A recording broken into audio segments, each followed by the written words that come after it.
Seu meu amado, bem-vindo de volta ao nosso estudo bíblico. Nós estamos no finalzinho do livro de Marcos.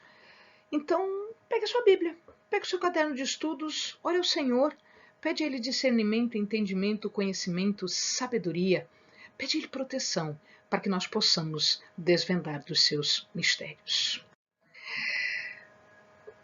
No dia seguinte a esta limpeza, purificação do templo, Jesus continua o seu hábito de ensinar, de estar com o povo, de fazer esse contato com o povo. E os poderosos, os sacerdotes, aqui quando eu digo destes, eu estou me referindo aos escribas, aos fariseus, aos anciãos e inclusive àqueles que eram partidários de Herodes, que eles chamam de herodianos. Então, essas pessoas todas, elas estavam confortáveis nas suas vidas, elas estavam confortáveis nos seus ganhos corruptos, elas estavam numa posição de status, as pessoas respeitavam, as pessoas não falavam absolutamente nada contra elas podiam fazer o que elas achassem melhor, elas diziam como as pessoas deveriam agir. Ou seja, elas estavam agindo como autoridade, como poderoso. Né?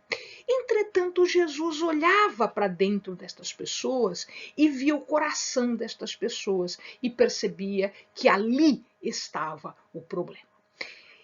Estas pessoas não gostaram absolutamente daquilo que Jesus fez no dia anterior, porque ele afrontou a autoridade deles. Ele demonstrou, o povo viu que eles só tinham orgulho, arrogância, mas que a autoridade espiritual não existia ali. Eles não tinham autoridade espiritual. Eles achavam que tinham autoridade espiritual, mas eles não tinham. Então, eles começaram agora a provocar Jesus. Eles começaram agora a confrontar Jesus. E eles criam algumas situações. Nós vamos ver aqui seis situações de controvérsia, 6 situações em que Jesus teve que explicar para eles o óbvio, explicar para eles os rudimentos da lei. Eles eram mestres e não sabiam disso. E estavam ensinando o povo errado, estavam fazendo o povo errar. A autoridade de Jesus foi questionada, a responsabilidade dos escribas, fariseus e dos anciãos foi questionada por Jesus agora. Né? A controvérsia em relação à autoridade de Roma e a autoridade dos sacerdotes, a religiosa e a espiritual, as consequências da lei do levirato, o principal mandamento e, no final, Cristo, como ele é filho de Davi. Cristo aqui não é o Jesus Cristo. Christos é o Massaia, é o Messias. Então, Messias é filho de Davi? Esta era uma questão polêmica e Jesus enfrenta todas elas. Olha só com que sabedoria Jesus enfrenta isso tudo, porque ele tinha o Espírito, porque ele tinha o conhecimento. A primeira controvérsia, a autoridade de Jesus. Então, eles viram que Jesus os afronta na casa deles e eles chegam para Jesus e escute, que autoridade tem você para fazer tudo isso? E Jesus, olhando o coração deles, eles estão querendo me pegar. E ele responde de uma forma que era muito comum, né? Porque os judeus eles discutem muito. O método de ensino judaico é a discussão. Então alguém fala uma coisa, outra pessoa fala a sua opinião, uma terceira pessoa e assim por diante, e eles começam a discutir, eles começam a tentar comprovar estas coisas. Então Jesus, utilizando-se de um método que era método judeu mesmo, ele diz, tudo bem, eu respondo se vocês me responderem sobre João. Ele devolve a pergunta. Mas a autoridade de Jesus foi questionada por quê? Porque ele não era um saduceu, ele não era um fariseu, ele não era um escriba, né? E as pessoas chamavam ele de rabi. O que é rabi? Rabi é mestre. Rabi é aquela pessoa que conhece tanto a lei que ela consegue explicar a lei, ela consegue explicar as coisas. Só que Jesus não era um rabino credenciado. Ele não tinha passado pela escola deles. Ele tinha o seu próprio aprendizado. Ele aprendeu direto do Pai, porque ele já sabia disso e quando ele veio à Terra, ele trouxe esse ensinamento. Ele trouxe a profundidade da lei. Ele trouxe a profundidade dos mandamentos. Mas os sacerdotes não queriam saber disso. Ele não era um rabino credenciado, ele não tinha carteirinha de rabino. Então, como é que ele estava fazendo aquelas coisas se ele não tinha carteirinha de rabino? Eles não deram essa autoridade para ele. Então, da onde vem a autoridade? Por quê? Porque só eles podiam. Só eles eram os depositários da espiritualidade. Só eles podiam falar de regras. Só eles podiam falar em nome de Deus. Quantas vezes nós vemos pessoas assim? Quantas vezes nós vemos pessoas? Só elas sabem. Só elas aprenderam. E elas não te ensinaram, então como é que você está explicando uma coisa que elas não disseram? Eles estavam zangados porque Jesus mostrou para eles que eles não tinham autoridade. Quando ele purificou o templo. Então Jesus devolve a pergunta. E aí? O batismo de João veio dos céus ou era dele? Os sacerdotes não tinham o que responder. Por quê? Se eles dissessem que era dos céus, ou seja, vindo de Deus, eles se contradiziam porque eles perseguiram João. Se eles dissessem que era da terra, significa dizer o quê? Significa dizer que eles estavam contra o povo e o povo amava João Batista. O povo seguia João Batista. O povo ouvia João Batista, ou seja, ele tinha autoridade. Autoridade dada pelos céus. Mas eles não podiam dizer isso. E aí eles se recusaram a dizer. E Jesus disse, então eu também não respondo. Mas era uma pergunta feita pelas autoridades? Sim. O que Jesus e João Batista tinham feito? Os dois tinham feito? Eu não me submeto à tua autoridade porque eu estou dizendo que vocês não têm autoridade.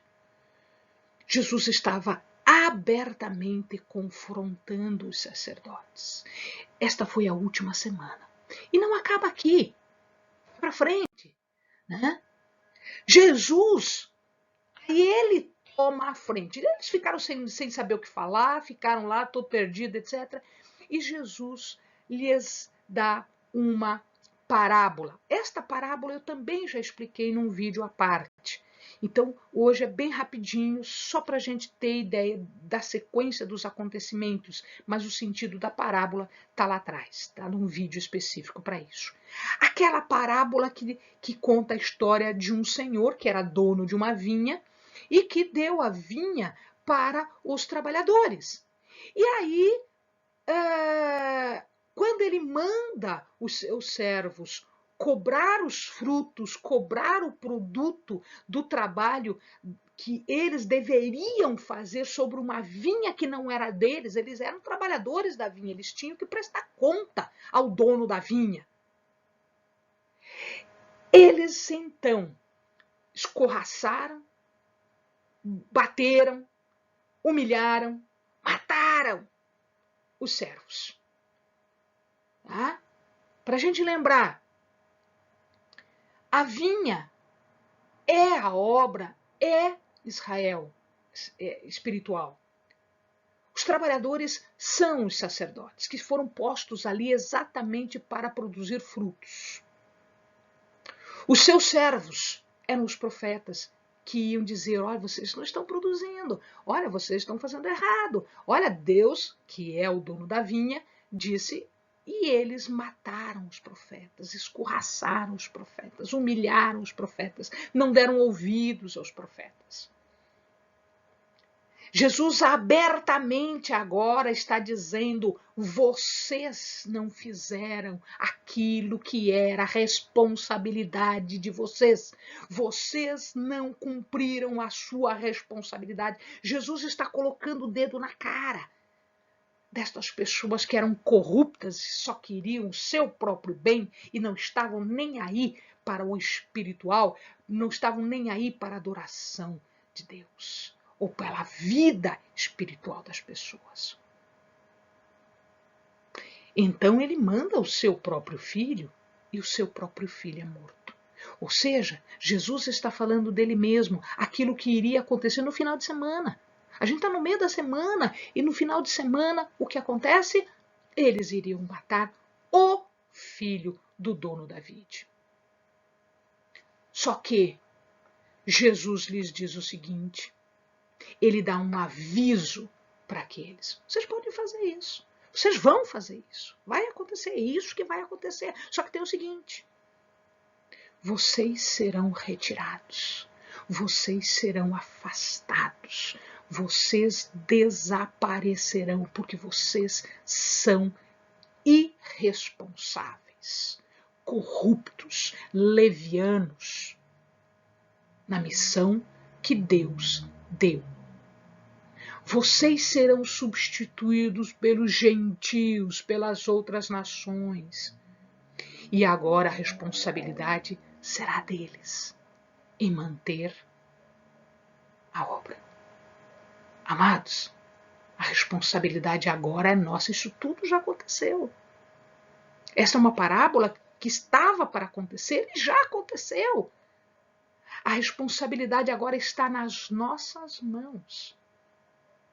Quando o Senhor David vier de novo nos cobrar produto, produção, trabalho, responsabilidade, nós vamos fazer como eles? Ou nós vamos mostrar? Nós vamos mostrar os produtos? É isso que Jesus está colocando aqui. Jesus está avisando. E veio uma outra pessoa. Que eles estavam muito irritados.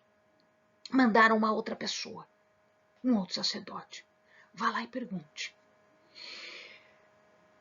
Veja, deixa eu explicar a situação. A Judéia é a área onde está Jerusalém.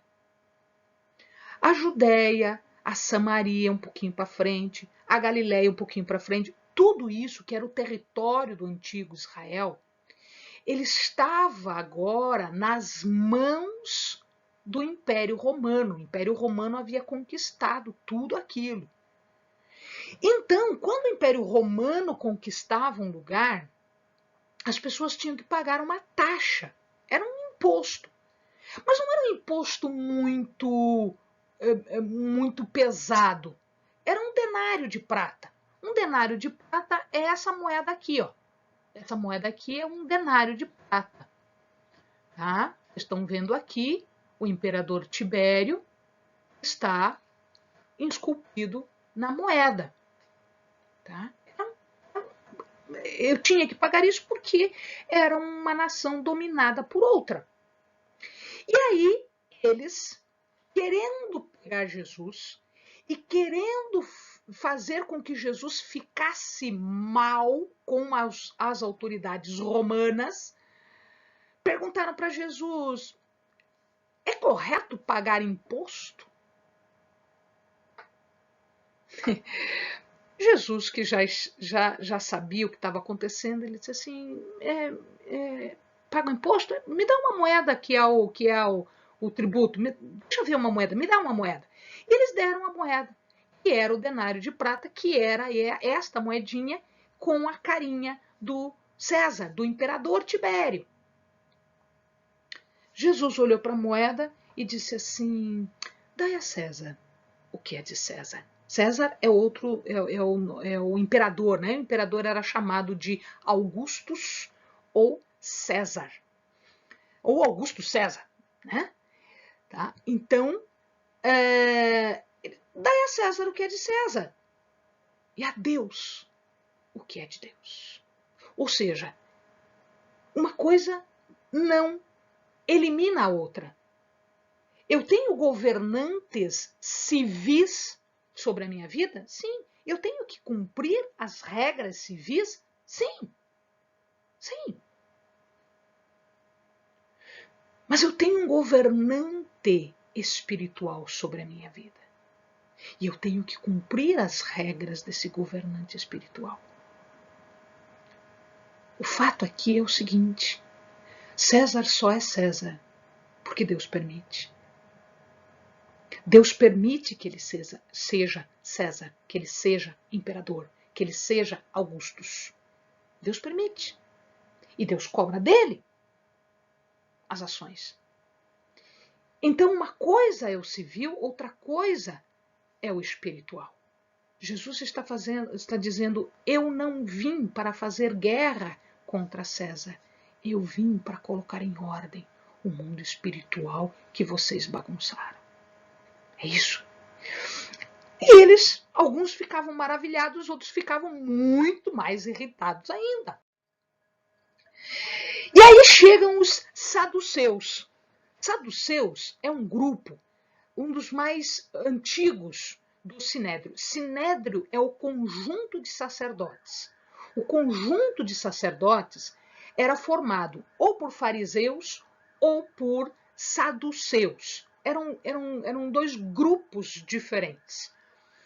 Nós temos um vídeo explicando o que são saduceus e o que são fariseus. Interessante que o amado veja lá os detalhezinhos, o que é um saduceu e o que é um fariseu. Rapidamente, um saduceu acreditava na lei escrita de Moisés. Os fariseus começavam a criar regras em cima das regras de Moisés, que eram as leis orais, que era o que ficou depois de tudo destruído, ficou isso. Né? Os saduceus, eles dominavam o sinédrio, eles eram os mais ricos, eles dominavam o sinédrio. E eles acreditavam em algumas coisas, mas não acreditavam em outras. Eles não acreditavam em anjos, eles não acreditavam em ressurreição, eles não acreditavam nisso. Os fariseus sim, os saduceus não. E aí, o que acontece é que eles foram lá para pegar Jesus nesta questão da ressurreição. E eles criaram um caso absurdo. 7 irmãos, o primeiro casa, não tem filhos, morre.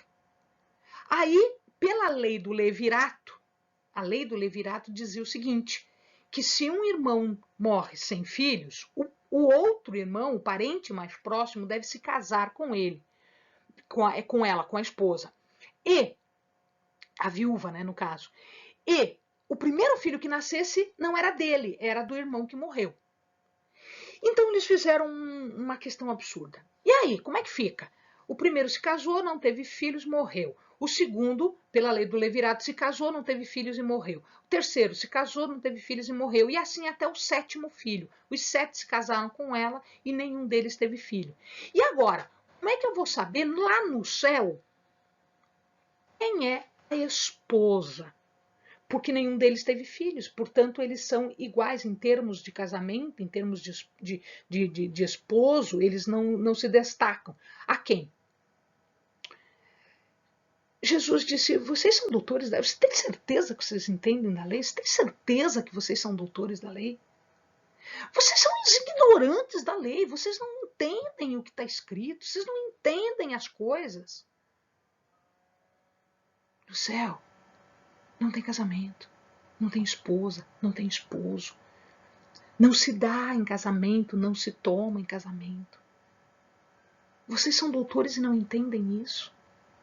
Que questão absurda é essa? Não tem nada a ver com o que vai acontecer no céu. No céu, nós não temos estas coisas que são coisas aqui da terra. São coisas terrestres, não celestiais, não espirituais. Calou a boca de todo mundo, claro. Mas eles não ficaram felizes? Eles não ficaram satisfeitos? Claro que não. Chega uma outra pessoa e pergunta, Senhor, qual é o principal mandamento? Qual é o mandamento mais importante de todos? Mas Jesus aqui tem uma coisa interessante. Pelo que nós vemos no texto, dá a impressão de que Jesus, olhando para aquele homem, ele percebe que a pergunta dele era genuína, a pergunta dele era sincera, ele era honesto na pergunta, ele não queria fazer pegadinha. Ele estava realmente querendo aproveitar o conhecimento de Jesus para consolidar o seu, para afirmar o seu. Deus disse que o principal mandamento é aquele que eles repetem todos os dias, 2 vezes por dia, e que se constitui na palavra mais utilizada pelos judeus, a Shema. Shema, ó Israel. Ouve, ó Israel. O Senhor nosso Deus é o único Senhor. Esta é a regra máxima. Esta é a principal regra. Mas Jesus continua. E Jesus diz, o segundo mandamento é: amarás o teu próximo como a ti mesmo. Porque o amor a Deus nos conduz ao amor às pessoas.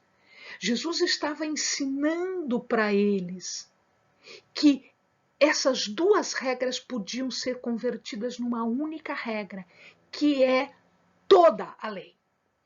Toda a lei, tudo, a Torá inteira, o Pentateuco inteiro, os 5 primeiros livros da Bíblia, todas as leis de Moisés e tudo que os fariseus inventaram, tudo estava resumido nisso. Amarás o Senhor teu Deus de todo o coração e ao teu próximo como a ti mesmo. Ele junta isso, porque são a mesma coisa. E ele concorda. E Jesus lhe diz, você não tá longe do reino. Ou seja, ele via sinceridade no coração desta pessoa. E aí acontece, Jesus continua.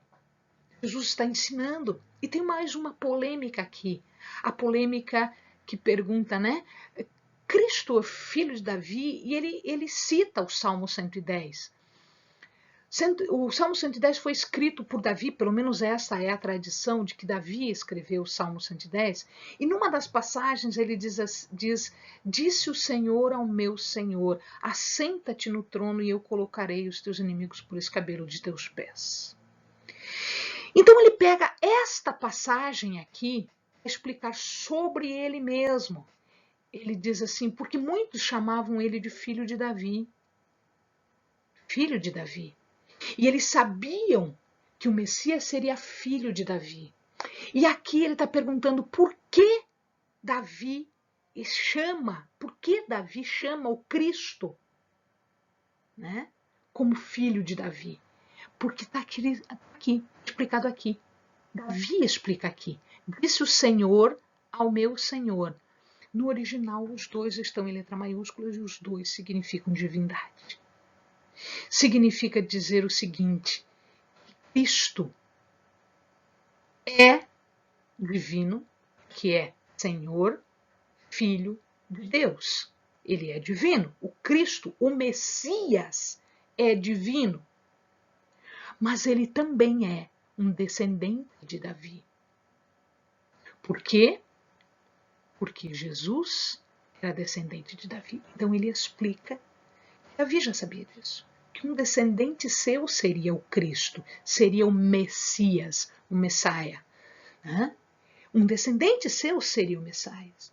E este era superior a Davi, porque ele era divino. Era isso que ele explicava aqui. Aí ele diz assim, gente, toma cuidado.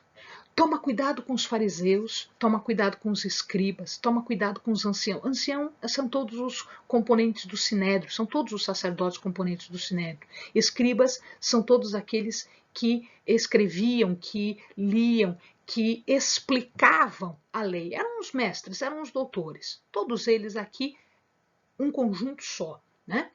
Podemos chamá-los de sacerdotes. Os doutores, Jesus está explicando o seguinte: eles têm um ensino defeituoso. O ensino deles é imperfeito, o ensino deles é inadequado. Eles não estão entendendo o que significa tudo aquilo que eles se acham doutores. Eles têm contradições, eles aceitam uma coisa, mas não aceitam outra. Eles criam regras que só estão trazendo peso para o povo. Mas Jesus vai além. O problema não estava só no ensino que levava as pessoas a errar. O problema também estava no seu comportamento. Eles não eram morais, eles eram imorais, eles eram corruptos. A moralidade deles era defeituosa, era inadequada. Eles não ensinavam, faça assim, o que era correto, e também não ensinavam, façam como eu faço. Como Jesus fazia. Então Jesus está dizendo, eles gostam de ostentação, os primeiros lugares, os lugares mais famosos, os lugares mais... Eles se sentam nas primeiras cadeiras, eles eram orgulhosos, eles só queriam poder, eles só queriam status, eles se aproveitavam do povo, impondo inclusive cargas que ninguém conseguia carregar. Eles colocavam cargas absurdas nas pessoas. Amados, até hoje nós vemos isto. Até hoje nós vemos pessoas que estão à frente de alguns ministérios, que só querem ostentar, que só querem, né, status, posição, primeiros lugares, eles só querem holofotes e microfones. Mas eles colocam cargas nas pessoas, eles colocam deveres que eles não fazem. Eles são corruptos, eles fazem errado e levam o povo a pecar. Então, ele está dizendo, cuidado, cuidado com esse fermento, cuidado com esse ensino, cuidado com este exemplo, porque eles estão errados. Amém, amados? Bons estudos.